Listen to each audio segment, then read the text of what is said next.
Amigas e amigos do Nocaute, 500 dias de Lula preso. Isso tem causado repercussão no mundo inteiro. Tivemos há pouco um importante manifesto de juristas, tivemos também outras assinaturas em documentos de protesto contra essa prisão, pedindo anulação.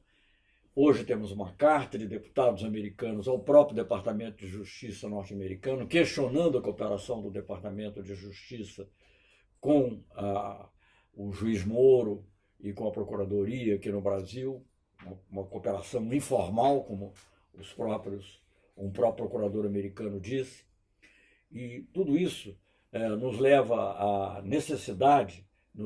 a reafirmar a necessidade de que todo esse processo seja anulado, que o presidente Lula possa ser solto. Eu acho que nós temos uma chance de reabilitar a justiça brasileira aos olhos do mundo, caso o STF, a turma do STF, que vá julgar o pedido esse do habeas corpus ligado à anulação do processo, possa tomar a decisão correta. Isso seria muito importante, porque hoje o que está em jogo não é só o governo brasileiro, o governo do Bolsonaro, que recebe muitas críticas em função do que acontece aqui, nos mais variados campos, dos direitos humanos até a parte de meio ambiente, mas também o próprio Estado brasileiro e a justiça brasileira está sendo questionada pelos setores mais importantes no mundo inteiro. Então seria muito importante essa chance, além de fazer justiça com o presidente Lula, o líder mais popular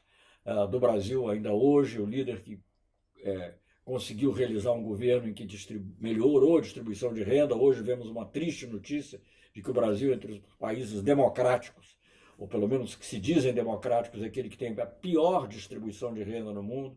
E é isso que nós temos que enfrentar. Por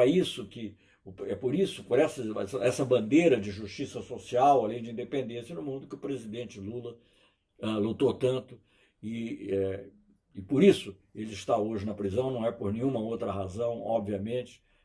Não vou aqui repetir tudo que já se disse sobre uma sentença sem fundamento adequado, um conluio entre juiz e procurador que é totalmente contrário à ética da justiça. Enfim, todas essas questões chamam atenção. Mas como chama atenção também o esforço agora, já que tem aparecido, digamos, muitas matérias críticas do governo Bolsonaro no mundo inteiro, não só matérias, decisões mesmo. Ontem a imprensa alemã tinha artigos, ontem ou anteontem, pedindo que a Alemanha adotasse sanções em relação à política que o governo brasileiro está propalando, está seguindo em relação à questão da Amazônia, à questão do clima.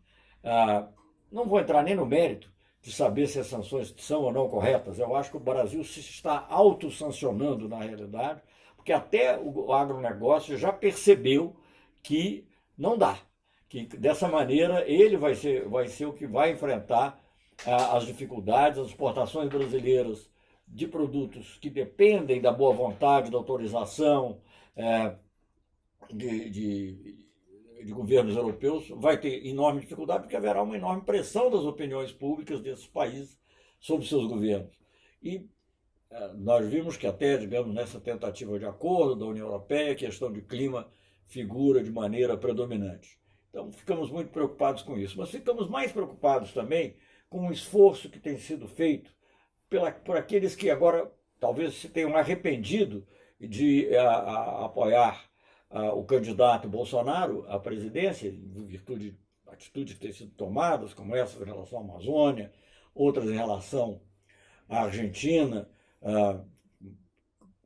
considerações absolutamente absurdas sobre a imigração de argentinos em massa para o Brasil, para o Rio Grande do Sul. E o Rio Grande do Sul seria uma nova Roraima, que na realidade está sendo ofendido o Rio Grande do Sul, Roraima e Argentina ao mesmo tempo, com esse comentário. Mas, enfim, em face de tudo isso, uma parte da elite brasileira está querendo se dissociar do presidente Bolsonaro. Não sabemos como isso ocorre, que consequências isso terá na prática, mas isso está ocorrendo. Aliás, começou a ocorrer com as próprias a adesão de alguns jornais, alguns veículos, às revelações do Intercept. Mas tem ocorrido também de maneira mais sistemática, até nos setores mais conservadores. Mas eles, ao fazer isso, eles tentam uma manobra muito curiosa e muito pérfida, que é comparar Bolsonaro e Lula, dizendo que ambos são parecidos, coisa que não são.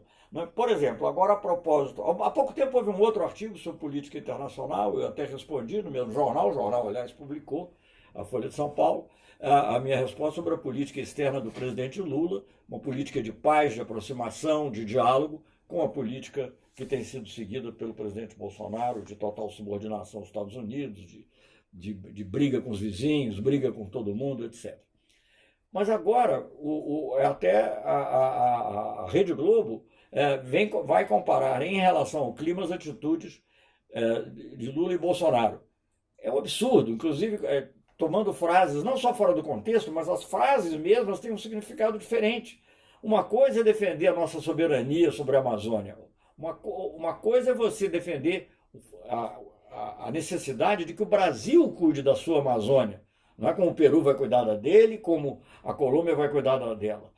Uma coisa é isso, e é o que nós queremos. A outra coisa é você dizer que a Amazônia não tem que ser conservada, que a floresta amazônica pode ser destruída, que aquilo tudo tem que ser aberto a mineradores, sobretudo norte-americanos.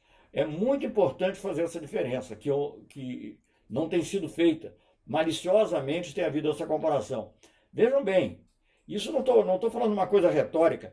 O acordo que possibilitou, o decreto que possibilitou a Noruega e depois a Alemanha participarem do Fundo Amazônia é da época do presidente Lula, envolve o Ministério do Meio Ambiente, nós do Itamaraty participamos, mas o Ministério do Meio Ambiente, o BNDES, envolvidos nisso.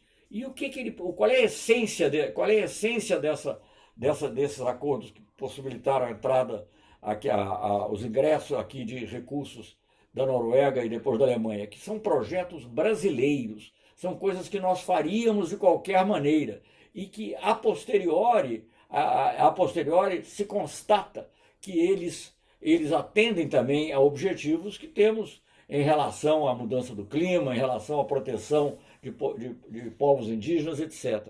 Dessa maneira que esses acordos foram feitos, sem nenhuma imposição externa. Isso é muito importante que se diga. Nunca recebemos. O governo Lula sempre foi muito claro a esse respeito. Basta dizer que a atitude que tomamos em relação à ALCA, não é, a outras propostas internacionais que estavam mal encaminhadas em relação ao Brasil. Mas há esse lado malicioso. Há um lado malicioso de procurar identificar o Lula e o Bolsonaro como se houvesse um outro caminho diferente, pode até haver, mas um outro caminho preferencial, que seria um caminho supostamente centrista. Não será centrista, será certamente pelo menos de centro-direita e de vocação neoliberal, que se opõe, digamos assim, a esses extremistas que seriam o atual presidente Bolsonaro e o presidente Lula. Nós achamos que isso o que está acontecendo é que o debate nacional está mal colocado. Falta no debate nacional uma personalidade muito importante. É bem representado, o PT tem excelentes quadros, o nosso candidato a presidente das eleições, que foi o Fernando Haddad, a presidenta Gleisi, mas falta, obviamente, a pessoa que melhor representa os interesses do povo brasileiro, que é capaz de discutir esses interesses do povo com as elites, com inclusive autoridades estrangeiras, quando é necessário discutir com elas, mas sempre dentro de uma postura, como foi definida para a nossa política externa, ativa e altiva, né? Sempre com dignidade, nunca com submissão. Então é por isso que nós precisamos que o presidente Lula, nós precisamos, não é ele quem precisa tanto, nós é que precisamos que o presidente Lula saia da prisão. Mas não saia, como ele diz, por nenhum favor. Saia porque o julgamento que foi feito é um julgamento nulo de pleno direito.